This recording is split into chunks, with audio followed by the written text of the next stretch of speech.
여러분 지난주 설교를 한번 기억해 보시면 창세기라는 책에 별명이 있다 그랬습니다. 기억나시나요? 창세기는 시작의 책이다. 그런 별명을 가지고 있습니다. 우주 만물의 시작, 그 다음에 사람의 시작, 또 이제 사람이 포함된 이 지구상에 있는 해달별, 태양계와 또 이 땅에 나는 동물들, 식물들, 그런 것들이 창조되었다. 시작을 말하고 있죠. 거기에 더불어서 이제 죄의 시작도 얘기하고 있고, 또 민족의 시작, 또 그 이후로 계속 시작되는 것들을 말하는 책이다. 그렇게 말씀을 드렸습니다. 창세기가 없다면 다른 성경들만 봐서는 궁금한 점이 많았을 겁니다. 그런데 창세기에서 시작을 말하고 있고 근원을 말하고 있기 때문에 다른 성경을 이해하는데 많은 도움을 준다. 그런 말씀도 드렸습니다. 그런데 이 창세기가 두 가지 진리를 분명하게 말해주고 있는데, 첫 번째로는 이 창세기의 모든 역사뿐만 아니라 성경이 역사 가운데서 기록된 책이다라는 것을 말해줍니다. 어떤 종교들은 이제 사상과 철학을 강조합니다. 그래서 깨달아야 된다. 깨달음의 종교가 있습니다. 어떤 진리를 깨닫는 종교. 그런데요, 성경은 이 창세기를 통하여서 우리에게 말씀하시는 것은 이 기독교라는 종교는 역사 가운데, 그 시간 가운데 있었던 일을 기반으로 우리에게 말씀해주는 종교다라는 것을 말씀해주고 있습니다. 실제 일어난 사건, 실제 살았던 사람들, 그러니까 실제 이 땅을 밟고 있었던 많은 사람들의 이야기를 통하여 기록함으로 우리에게 그 진리를 전해주는 책이 성경이고, 결국에는 그게 우리가 믿는 기독교다라는 것을 말해줍니다. 창세기 5장에 보면, 여러분들은 창세기 이제 처음에 성경을 읽으면 창세기부터 읽잖아요. 거기에 보면 몇 가지 놀라는 사건들이 있는데, 5장에 족보가 나옵니다. 아담 이후로 족보가 나오는데, 그 족보에서 이제 놀라는 부분이 왜 이렇게 오래 살았어? 그런 걸 처음에 경험하죠. 이제 거기에 몇 명의 사람들의 족보가 누가 누구를 낳았는데 몇 년을 살고 죽었더라. 그렇게 표현을 하죠. 그런데 쭉 살펴보면 그 몇 사람 가운데 가장 짧게 산 사람이 이제 365세를 살고 이제 죽음을 보지 않고 하늘로 올라갔던 에녹을 이야기하고 있고, 그 다음에 이제 짧게 살았던 사람이 라멕이라는 사람이 777세를 살고 죽었다. 그렇게 말하고 있죠. 그리고 가장 오래 살은 사람도 이야기를 하고 있습니다. 무드셀라가 969세를 살고 죽었더라. 지금 우리의 수명과 비교해보면 한 10배를 많이 산 겁니다. 도대체 그때는 어떤 시대였길래 이렇게 오래 살았을까? 물론 그 이유를, 그 원인을 알 수 없지만 그 당시에는 하나님의 특별한 섭리가 있어야만이 되기 때문에 그렇게 오래 살게 하지 않았을까 생각을 합니다. 실제 이들이 그런 삶을 살았다라고 기록을 하고 있는 거예요. 실제 이 사람이 몇 년을 살았고 죽었다. 실제의 이야기를 창세기가 기록을 하는 거죠. 역사를 기록합니다. 두 번째로는 이 땅에 있는 사람이 완전한 상태였다라는 것을 말해줍니다.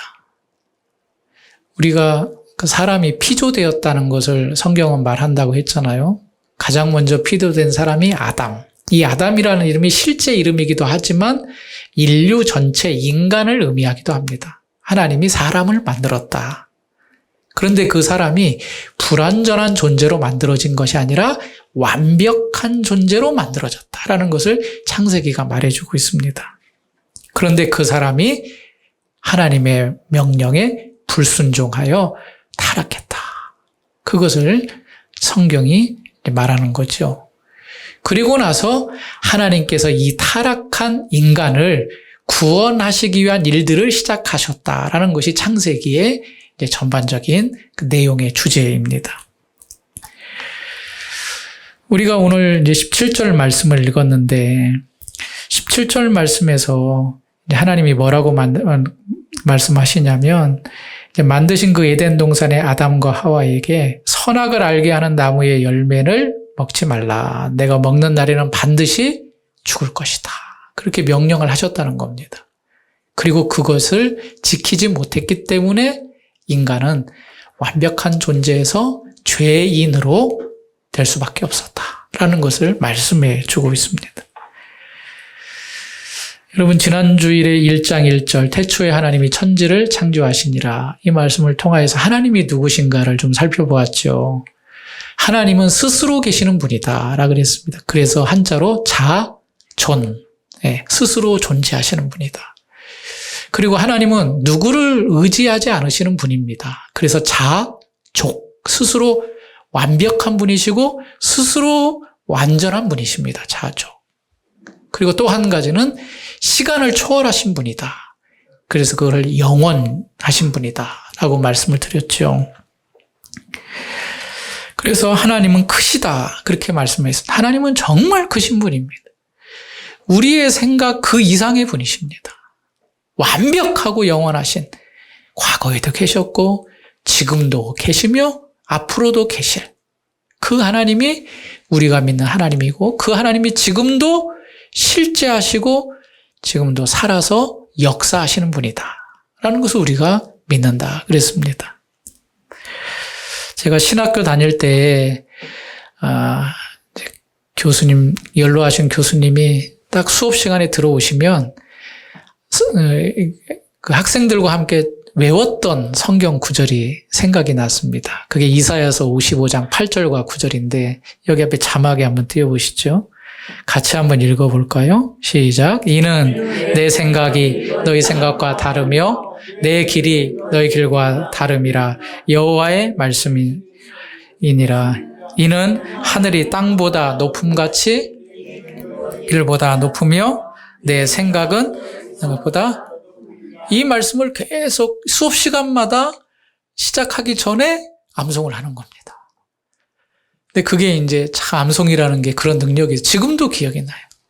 지금은 그때의 성경은 조금 바뀌어서 제가 옛날 성경으로 여호와의 말씀이니라 그렇게 시작하면서 내 생각은 너희 생각과 다르며 내 길은 너희 길과 달라서 하늘이 땅보다 높음같이 내 생각은 너희 생각과 다르고 내 길은 너희 길보다 높다. 이게 종종 생각이 듭니다. 단순히 그냥 문자적으로가 아니라 정말 하나님은 높으신 분이구나. 정말 하나님의 생각은 내 생각보다 크신 분이구나. 그게 살아가면 살아갈수록 느껴집니다. 그리고 또 한 구절을 준비했는데 시편 139편 말씀입니다. 2절로부터 이것도 한번 띄워주실래요? 네. 나왔어요? 네, 제가 읽을게요. 주께서 나의 앉고 일어섬을 아시고 멀리서도 나의 생각을 밝히 아시오며 나의 모든 길과 내가 눕는 것을 살펴보셨으므로 나의 모든 행위를 익히 아시오니 내가 주의 영을 떠나 어디로 가며 주의 앞에서 어디로 피하리이까. 하나님은 어느 곳에 계시다. 주님을 피해 갈 수 있는 길이 없다. 그렇게 고백하고 있습니다. 여러분, 오늘은 이제 이 천지 창조를 하시고 나를 잘 아시는 그 하나님이 첫사람 아담과 하와를 에덴에 두셨다고 말씀하시고 그 에덴 동산에서 있었던 일을 살펴보면서 우리가 어떠한 자세로 오늘 살아야 될 것인가 함께 은혜 받았으면 좋겠습니다. 여러분, 에덴 동산 하면 가장 먼저 떠오르는 게 뭡니까? 에덴 동산 하면 아담과 이브 또요. 네, 사망. 그곳에서 타락했으니까. 그런데 에덴 동산 하면 사람들은 파라다이스를 떠오릅니다. 파라다이스. 그냥 모든 것이 다 있고 준비되어 있고 그러지 않습니까? 사실 이 에덴이라는 것이 이제 70인경으로 번역되면서 기쁨이다. 그런 의미로 이제 번역이 됐는데 기쁨의 동산이다라는 의미를 가지고 있습니다. 오늘 성경도 2장을 쭉 보시면 이곳이 특별한 곳으로 지정이 되었고 하나님께서 특별한 은혜를 베풀어 주셨다는 것을 발견을 할 수가 있습니다. 여러분, 하나님이 만드신 건 다 선하지요. 이 땅의 모든 게 다 선하게 창조되었습니다. 그 가운데에서도 이 에덴이라는 곳에 동산을 만드셔서 아담과 하와를 그곳에 두게 하셨다라는 그렇게 말씀을 합니다. 오늘 읽지는 않았지만 2장 8절 말씀 성경 가지고 계신 분들은 2장 8절을 한번 찾아보시기 바랍니다. 2장 8절 같이 읽을까요? 여호와 하나님이 동방의 에덴에 동산을 창설하시고 그 지으신 사람을 거기에 두시니라. 사실 에덴이라는 뜻은 평원이라는 뜻이고 동산이라는 것은 울타리를 의미합니다. 그러니까 하나님이 우주 만물을 다 지구를 만드신 다음에 다 아름답게 하셨는데 그 중에 동방에 이제 모세오경이 모세가 지어졌다고 우리가 믿고 있는데, 이제 모세는 이제 시리아 팔레스타인 지역에 살았다면 그곳에서 동쪽 지역에 어떠한 평지에 울타리를 다 만드셨다. 그렇게 그곳이 바로 에덴 동산이다. 그곳에 누구를 두셨습니까? 사람을 거기에 두셨다라고 말씀합니다. 그리고 2장 9절 말씀, 여호와 하나님이 그 땅에서 보기에 아름답고 먹기에 좋은 나무가 나게 하시니 동산 가운데는 생명나무와 선악을 알게 하는 나무도 있더라. 우리가 잘 아는 선악과가 여기에 있었다. 그렇게 말씀을 하고 계시죠.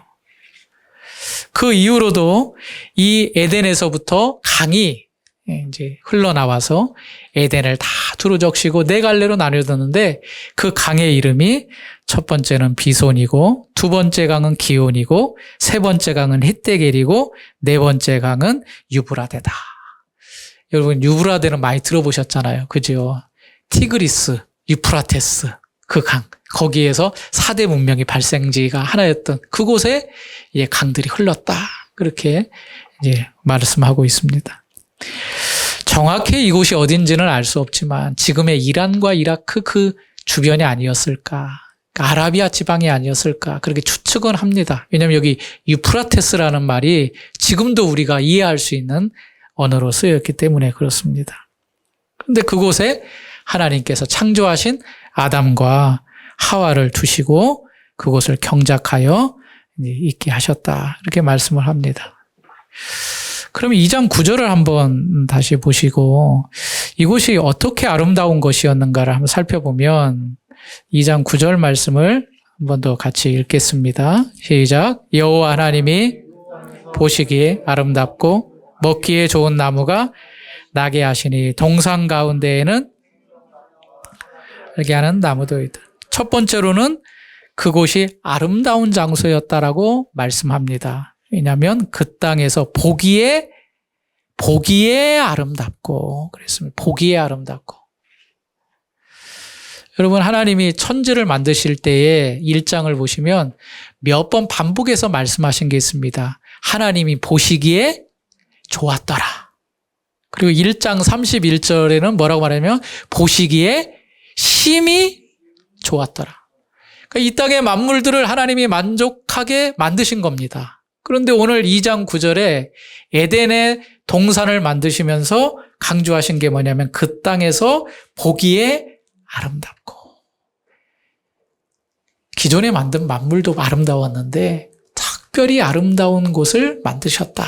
그렇게 이해할 수 있는 거죠. 두 번째로 이 에덴은 쓸모있는 장소였음을 알 수 있습니다. 2장 9절을 다시 보시면 그 땅에 보기에 아름답고 그 다음 뭐라고 말씀하시나요? 먹기에 좋은 나무가 나게 하시니. 여러분 그림의 떡이라는 말 알죠? 그림의 떡. 먹을 수 있습니까? 없습니까? 없어요. 보기에는 좋은데 그림의 떡은 못 먹어요. 그러니까 나에게 유익이 안 되는 거예요. 실용적이지 않은 거예요. 그런데 에덴 동산은 달랐어요. 보기에도 아름답고 먹기에도 그렇죠. 좋은 나무가 있어서 우리에게 필요한 것을 다 공급해 줄 수 있는 곳이 에덴에 만든 동산이었다. 그렇게 말씀을 하고 있는 겁니다. 우리 성도님들 이제 새해가 되거나 혹시 특별한 날이 되면 집안 정리 하시잖아요. 이제 이사할 때 뭐 그런 일들도 많이 있는데 이사하면 어디서 이렇게 물건이 나오는지 이 물건이 있었나? 그렇게 생각할 정도로 저기 구석에 처박힌 막 그동안 쓰지 수년이 아니라 거의 뭐 몇 년 동안 잊지도 못하는 기억도 안 나는 그 물건이 그 자리에 있는 걸 보면서 쓸모없는 물건을 어떻게 합니까? 사실 버리잖아요. 물론 아까워서 못 버리시는 분도 있을 텐데 한번 이렇게 집안 대청소를 하거나 정리를 하면 쓸모없는 것은 과감히 버려야 됩니다. 왜냐하면 나에게 쓸모가 이제는 더 이상 없기 때문에 그래요. 옷도 마찬가지입니다. 체형이 변하면 변한 대로 쓸모 없어지기도 하고 또 유행을 따르기 때문에 유행이 없어진 옷들도 사실은 과감히 버려야지 참 삶이 좀 가볍고 또 모든 것이 여유가 있잖아요. 우리에게는 쓸모없는 것들이 많이 있습니다. 그런데 오늘 에덴 동산에 보면 쓸모없는 것은 하나도 없었습니다. 먹기에 좋은 나무라는 그런 의미 가운데는 에덴 동산이 인간이 활동하고 살아가기에 완벽하게 만들어졌다. 그런 의미가 여기에 포함이 되어 있는 겁니다. 보기에도 예쁘고 생활하기에도 완벽한 곳. 그것이 바로 하나님이 만드신 에덴 동산이라는 거죠. 여기에 이제 한 가지 더 우리는 말씀을 통하여 알 수 있는 것이 하나님께서 왜 에덴 동산에 이 아담과 하와를 두셨는가? 하나님께서 그 동산에 두어서 하나님께서 맡기신 책임을 감당하게 하려고 두셨다라고 말씀하고 있습니다. 그게 바로 2장 15절 말씀입니다. 15절 말씀 같이 읽겠습니다. 여호와 하나님이 그 사람을 이끌어 에덴 동산에 두어 그것을 경작하며 여러분 우리가 오해 가운데 하나가 있는데 에덴 동산 하면 야 거기는 먹고 즐기는 곳이라고 생각할 수 있죠. 물론 완벽하기 때문에. 그런데 놀랍게도 그곳에서는 경작하며 관리하게 하신 겁니다. 여기 경작하다는 뜻은 일하다는 겁니다. 아니 하나님이 완벽하게 만든 무슨 일을 하지? 그것은 하나님의 창조 원리입니다. 하나님이 우리를 만드셔가지고 그냥 놀게만 하지 않았습니다. 1장에 보면 생육하고 번성하여 땅에 충만하라. 이걸 소위 이제 문화 명령이라는데 이 땅에 만들어진 모든 것들을 다스리면서 하나님이 직접 다스릴 수도 있지만 사람을 두셔서 그곳에 일하게 하심으로 보존하고 관리하고 경작하게 하셨다. 일하게 하셨다는 거죠. 그러니까 우리는 일해야 정상입니다. 그게 이제 타락 이후로는 수고하고 땀 흘리고 이런 것들이 이제 저주로 우리에게 임했기 때문에 수고해야 우리가 먹을 수 있고 있지만 기본적으로 사람이라면 그 역사 가운데 주어진 시간 가운데 하나님이 맡겨주신 이 우주 만물을 열심히 일하고 관리해야 될 책임이 우리에게 있다. 그렇게 말씀을 하고 있는 겁니다.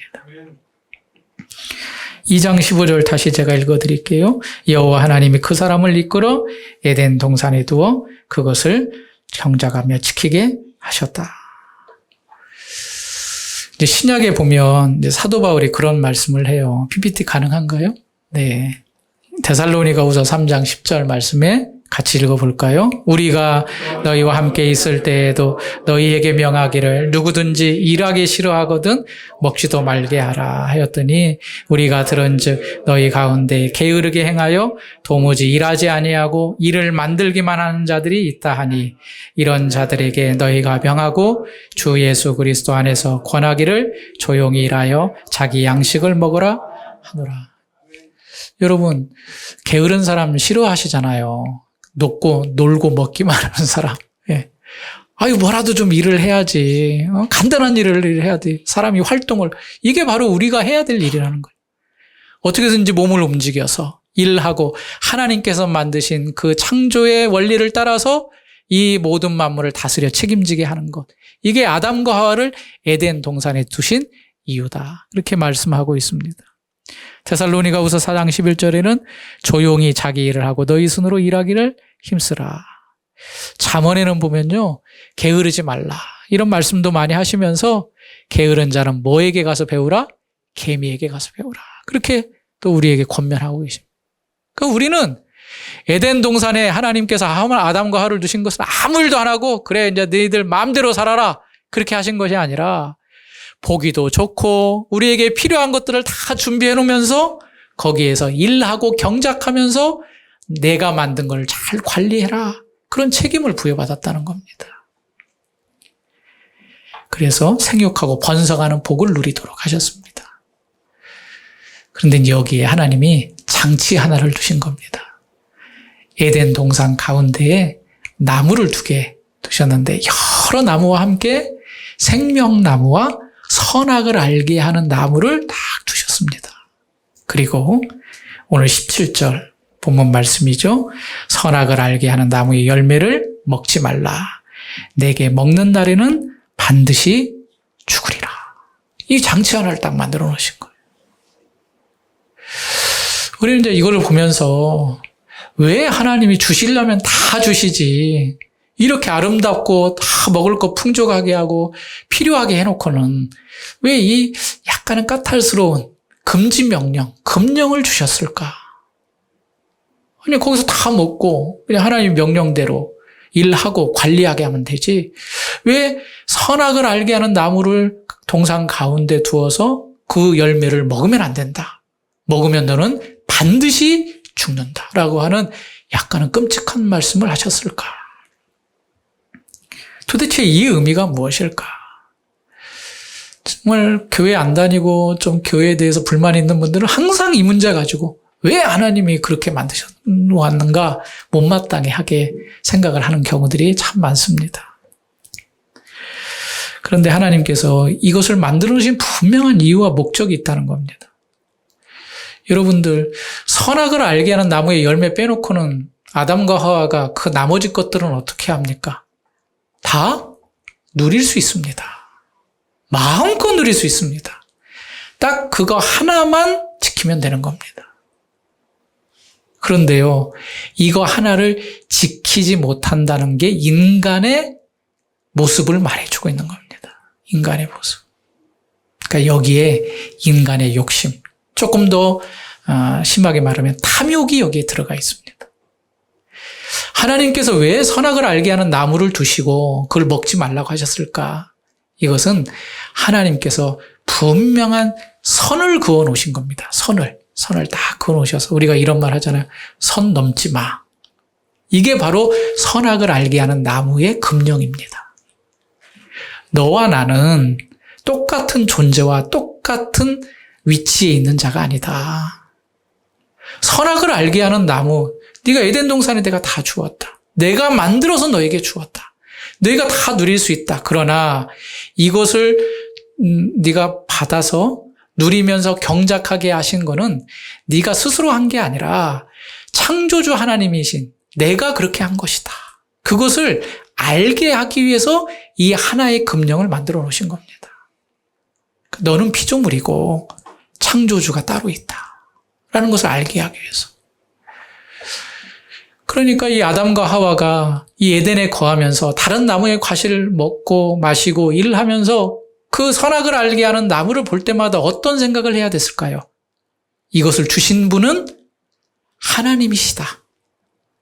이걸 보면서 나는 만들어진 존재고 나의 주인은 따로 있다라는 것을 늘 생각해야 됐습니다.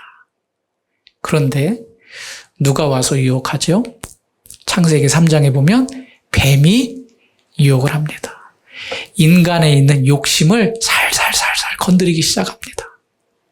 그러면서 그가 한 말이 있습니다.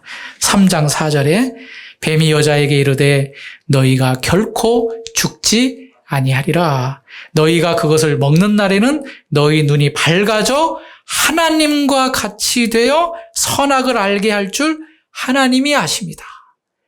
야, 너 먹어봐. 먹어보면 뭐가 된다? 하나님과 같이 돼. 사실 하나님은 선을 그어 놓으셨는데 그 선을 어떻게 하라는 겁니까? 그 선을 넘어봐. 네가 하나님이 될 수 있어. 사실 하나님은 그걸 원하지 않거든요. 하나님은 이 선악을 알게 하는 모든 걸 다 주고 이것 딱 하나만. 너는 이것을 분명히, 그런데 이것이 가장 중요한 것이거든요. 선을 넘지 않는 게. 우리는 피조물이고 하나님은 창조라는 사실을 우리에게 늘 인지시키고 그걸 깨달아야 되는데 사람은 탐욕이 있어서 그것을 깨닫지도 못하고 그것을 선을 넘으려고 하는 욕심이 가득한 겁니다. 결국에 뱀의 유혹에 하와가 넘어지고 아담이 또 넘어지고 선악을 알게 하는 열매를 따먹었다는 것은 그 자신이 스스로 신이 되기로 결정했다는 의미입니다. 내가 하나님같이 될 거야. 이제는 명령에 순종하는 자가 아니라 내가 다스리고 내가 명령하는 자의 위치에 있겠다는 의미입니다. 아담과 하와의 이런 불순종은 하나님 앞에서 극히 악한 것입니다. 여러분, 죄라는 건요, 단순히 뭘 잘못했다, 그런 의미가 아닙니다. 기독교에서 말하는 죄는 하나님 앞에서 하나님의 명령에 불순종하거나 부족한 것을 죄라고 정의합니다. 하나님 앞에서. 그 선을 넘는 것. 이것이 죄라고 정의합니다. 여러분, 인간이 살아가면서 많은 문제를 겪지요. 어떻게 먹고 살까? 어떻게 장래를 계획할까? 그런데 인간이 살아가면서 가장 중요하게 생각해야 될 것은 내가 피조된 존재답게 하나님이 명하신 명령을 잘 지켜 행하고 순종하는가가 우리의 삶의 중요한 문제이자 고민이 돼야 됩니다. 이제 오늘 주보에 소교리 문답 1문과 답과 설명이 이렇게 적혀져 있는데 앞으로 올해는 이제 소교리 문답을 하나씩 또 보면서 가려고 합니다. 저희 1문의 문은 뭡니까? 1문의 문이 사람에게 주어진 첫째가 하는 목적이 무엇이냐? 이것은 뭘 말하냐면 인간의 존재 이유가 뭐냐를 말하고 있습니다. 인간의 존재 이유. 도대체 왜 살아가느냐? 잘 먹고 잘 살고 다른 사람 앞에 의시되며 살아가기 위해 살아가느냐? 그게 아니라는 거죠. 첫째가 하는 목적은 영원토록 하나님을 영화롭게 하며 그를 영원토록 즐거워하는 것이다. 하나님 앞에 내가 어떤 존재로 살아가야 되는 것을 말씀하고 있습니다. 하나님을 영화롭게 한다는 것은 피조물된 너희가 당연히 해야 될 것이다. 다시금 말하지만 하나님과 너 사이에 분명한 선을 지키면서 살아가는 게 너희의 인생의 목표다. 목적이다. 그렇게 말씀하고 있는 것입니다. 그래서 오늘 말씀을 우리가 들으면서 특별히 2장 17절 말씀, 먹지 말아라. 먹는 날에는 정령 죽으리라. 이 말씀을 통하여 우리가 얻는 교훈이 무엇일까? 저는 두 가지로 정리를 했습니다. 첫 번째로는 우리가 하나님의 말씀을 그대로 믿고 받아들여야 됩니다. 하나님이 죽겠다 그러면 우리는 어떻게 됩니까? 죽는 거예요. 하나님은 명령하시는 분이에요. 우리는 그 명령에 그대로 순종할 뿐이에요. 하나님의 말씀을 그대로 받아들이는 게 우리의 자세가 되어야 됩니다. 하나님을 너무 가볍게 생각하지 마십시오. 특별히 하나님의 말씀을 내 생각대로 막 해석하지 마십시오. 있는 그대로 받아들이는 게 우리가 취해야 될 자세입니다. 흔히들 하는 얘기인데 이렇게 막 은혜스러운 설교를 하면 그 설교의 말씀이 나에게 적용이 돼야 되잖아요. 그런데 꼭 생각이 저 말씀은 누구 들어야 되는데 라고 생각을 해요. 오늘 그 성도님 빠졌는데 저 목사님 말씀 오늘 말씀이 참 그 성도 꼭 들어야 될 말씀인데 하고 나에게 적용하는 게 아니라 다른 사람에게 적용을 해요. 여기부터 우리가 달라져야 됩니다. 오늘 들리는 말씀이 하나님의 말씀이 나에게 주시는 말씀, 성경 말씀은 나에게 주시는 말씀입니다. 있는 그대로 나에게 주시는 말씀을 그대로 받아들이십시오. 하나님 그건 그런데요. 상황이 자꾸 변명하려고 하지 마십시오. 네가 죽을 거야. 반드시 죽을 거야.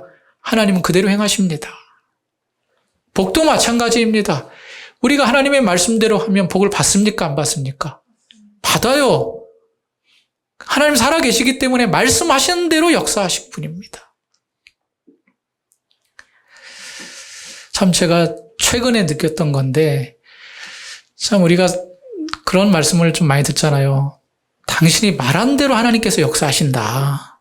말한 대로 이루어진다. 우리 말을 조심해야 된다. 그 말을 하거든요. 그런데 우리 교회 안에서도 그런 일이 사실 작년에 일어났어요. 참 그걸 보면 전 깜짝 놀랐어요. 이게 말이 이렇게 중요하구나. 하나님께서는 살아계시기 때문에 그 말씀하신 걸 그대로 이루십니다. 우리가 하나님의 말씀을 받을 때에 핑계를 대거나 변명하거나 왜곡하거나 그걸 내가 아닌 다른 사람에게 적용시키지 마십시오. 에덴에 있는 그 두 사람에게 네가 선악을 알게 하는 나무의 과실을 먹으면 반드시 죽을 거야. 그런데요, 뱀이 유혹하자 뭐라고 말합니까? 하와가 죽을까 하노라. 약간 변질을 시킵니다. 우리는 절대 그래서는 안 돼야 될 줄 믿습니다. 하나님의 말씀에 두려움을 갖고 사는 한 해가 되시길 바라십시오. 하나님을 내 삶의 최우선에 두는 그러한 성도님이 되시길 바랍니다. 하나님이 딱 정해놓은 선, 그 선이 있다면 그 선에 순종하는 여러분들이 되시는 한 해가 되시길 바랍니다.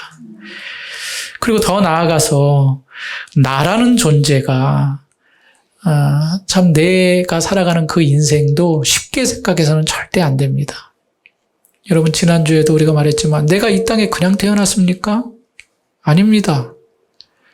큰 틀에서 하나님의 관점에서 보면 하나님께서 나를 만드셔서 이 땅에 태어나게 하신 겁니다. 그러니까 나는 유일무이한 존재입니다. 이 세상에 나밖에 없어요. 너무나도 소중한 존재입니다. 그런데 이 소중한 인생을 그저 그렇게 아무렇게나 살 수 있습니까? 아니죠. 하나님이 살아계시고 우리가 하나님의 말씀대로 순종해야 될 존재라면 내 자신을 이 땅에 만드신 하나님을 귀히 여기고 그 하나님의 말씀에 순종하기를 힘쓰는 인생을 살아야 될 것이다 라는 것을 말씀해 주고 있습니다. 둘째는 우리에게 베풀어 주신 것이 많음을 알고 감사해야 됩니다. 에덴 동산에 부족한 것이 있었습니까? 없었습니까? 없었어요.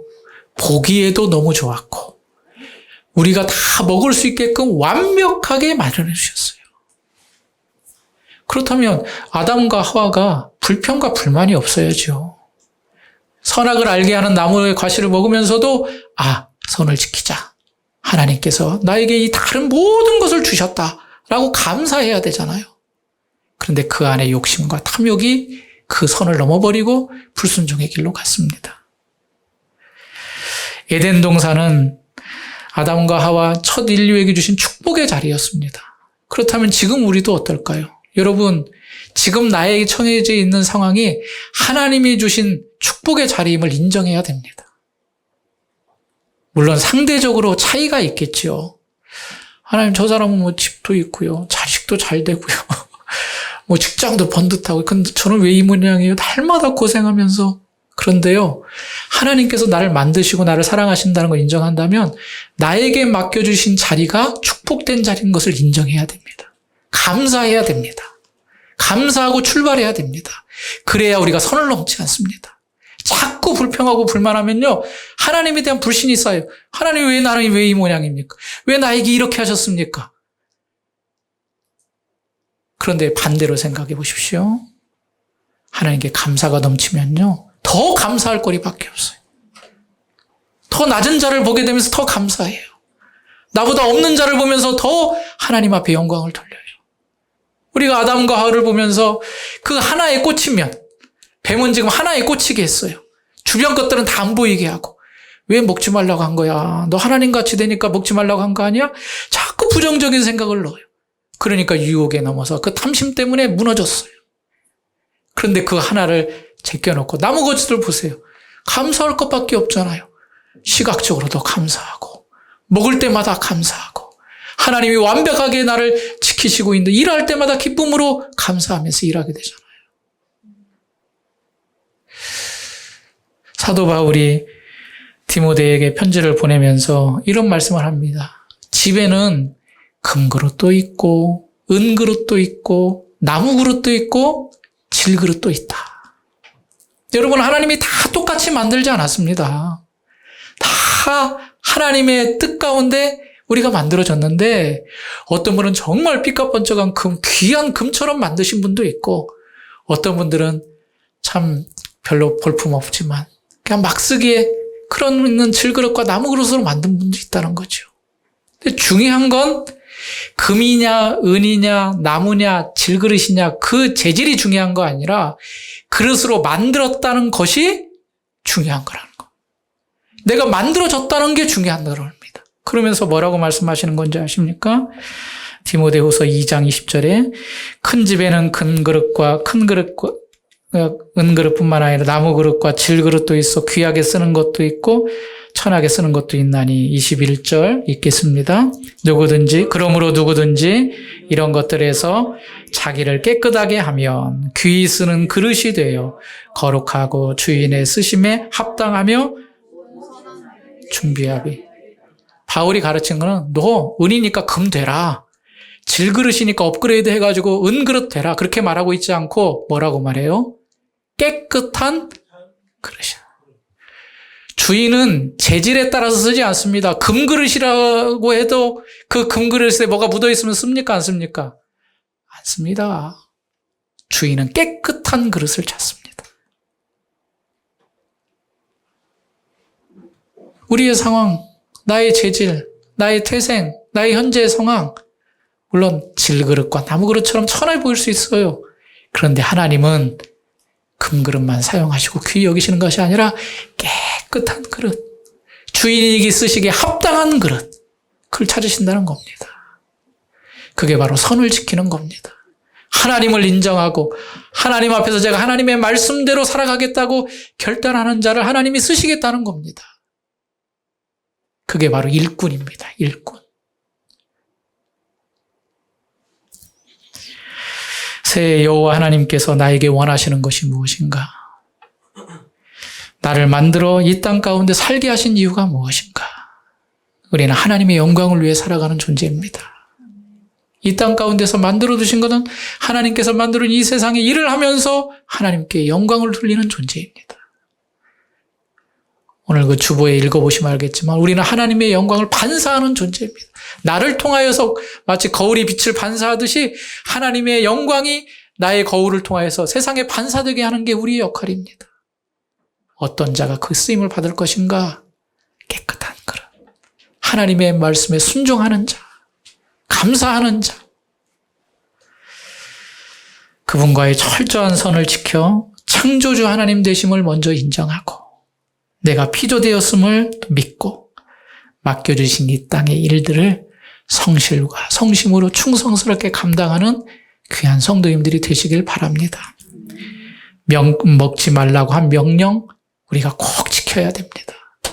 그리고 하나님께서 하라는 명령 우리가 지켜 기쁨으로 행해야 됩니다. 그렇게 하여 하나님께 영광을 돌리는 귀한 성도님들이 다 되시기를 주님의 이름으로 축원합니다.